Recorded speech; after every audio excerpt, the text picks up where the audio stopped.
Welcome to Solve It Like a Marketer. I'm Stephen Hobay. Today I'll be exploring ways to expand a small business client outreach. If you like this video, please subscribe and don't go away. No matter what kind of small business you run, you're going to want to increase your sales and grow your revenue. That's why it's so important to think of ways to expand. For small businesses and freelancers, there isn't a one-size-fits-all approach. You may have been running your business for 6 months or a year, but the key is to always be thinking of strategic approaches to this. So, here are some tips to get you going. Market research. As your business grows and your understanding of your business evolves, market research is key. But what does this look like? When you began, you already did a bit of a competitor's analysis to see who was out there. At this stage, you may want to narrow in. Focus on who your existing customers are and what other businesses also focus on them. Can you refine your outward engagement with these customers as well as potential customers?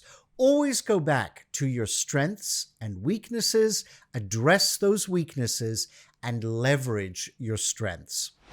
Increase customer retention. For me, I'm always aiming to have long-term clients. It takes a great amount of dedication to find clients and then to foster a relationship with them. So you want to keep them over the long term.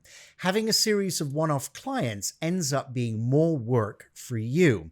So as I've talked about in another video, focus on prioritizing customer service. This too will always evolve over time. So revisit your tactics consistently. Think about your email campaigns and social media output, even your day-to-day interactions, and how these can be perfected. Create strategic partnerships. So even as a business of one, it's great to meet others within your industry. You never know when you might need assistance or advice on a project. You are great at what you do, but there may still be gaps in your knowledge. You might need advice on building a website, accounting, or writing contracts. One approach is to participate in networking events to meet other like-minded individuals. Sometimes it is lonely working solo, so getting out there and gaining varying perspectives can actually be motivating and refreshing for you. At some point, you might also want to diversify your product or service offering. So far, you've had success with your primary offering. Is there something else that you can add? This means identifying new opportunities. What are your current clients asking for? Are there areas you can develop? Can you take courses online to develop these offerings? Can you package your existing products or services in different ways? For instance, package deals with lower rates. Now, this dovetails on diversification, extending into new markets. There are so many approaches to this. One is geography. So possibly you've been concentrating on supplying services in your home region. But can you expand without having to incur travel expenses? Are there products you can offer remotely? Don't be afraid to think outside the box. Here in Canada, I concentrated on Toronto, my hometown, for a long while. Then expanded to cover the province of Ontario. What followed was clients across Canada and then the US.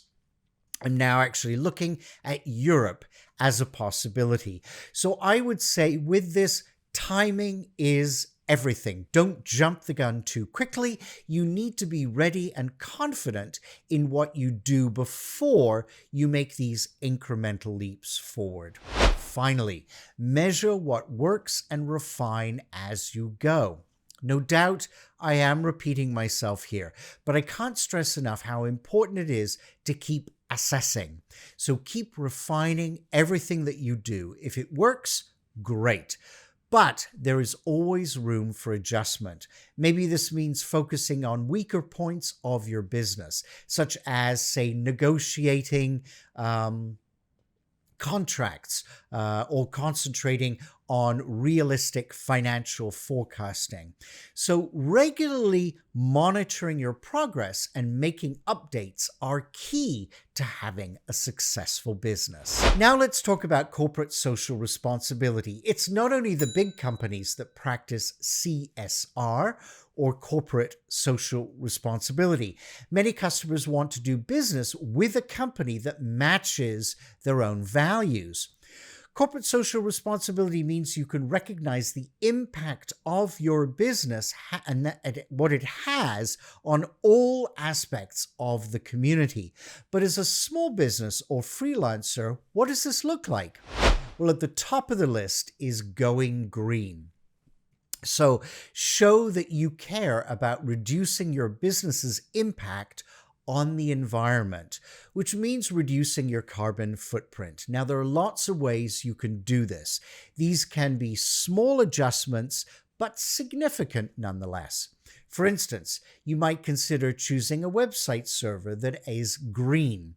Don't take your car, but bike or walk. Use recycled paper and try to do things digitally rather than printing hard copies. You may choose to give back to your community, so volunteer your services for a worthy cause that you believe in, or physically volunteer, say at a food bank, or cleaning up open spaces. If you are producing a physical product, can it be sustainable? Great example of this is sustainable fashion or clothing lines. Find out ways you can change materials or the process to create more environmentally friendly products. Finally, there may be CSR organizations that you can join. Here in Canada, we have B Corp. So certified B corporations are leaders of a global movement of people that are using business as a force for good. Their approach is to balance people, profit, and planet. This is actually a worldwide community of companies in more than 130 industries and 50 countries. So, do a little research for the country that you live in and check it out. Corporate social responsibility may be something that you tackle when you first start, or maybe you turn your attention to it after a few months of operation. I admit that when you first get off the ground, you will have a lot on your plate, from creating your bank accounts, invoicing contracts, websites, social media, and the list goes on, not to mention the work itself and actually making money. So the upshot is to plan carefully. Time management is key. It is easy to become overwhelmed by everything that you want to do. So try and create a critical path by month so that you can build from there. And take each day as it comes. Try not to think of everything that you haven't done and focus on the things that you managed to achieve in any given day. I say this from personal experience. My natural tendency is to get stressed about everything I know I need to do in the next few months, but I have to keep myself in check. I try and make not only longer-term goals, but daily lists of things that are more immediate. Then, at the end of each day, I can see how much I did actually accomplish. You may have a different methodology, but that's what works with me. So at the end of the year, I also try and reflect on everything I managed to get done. What were my biggest achievements, and what do I want to tackle in the coming year? So you need to take time to pat yourself on the back and once in a while say, "Job well done." If you'd like to see more videos like this, hit that subscribe button. You can also catch me on Instagram and Facebook for extra content, and you never miss an episode. Or you can connect with me on LinkedIn. All of those links are below. I'll see you every week with a new video, so please stay tuned, and together, let's solve it like a marketer.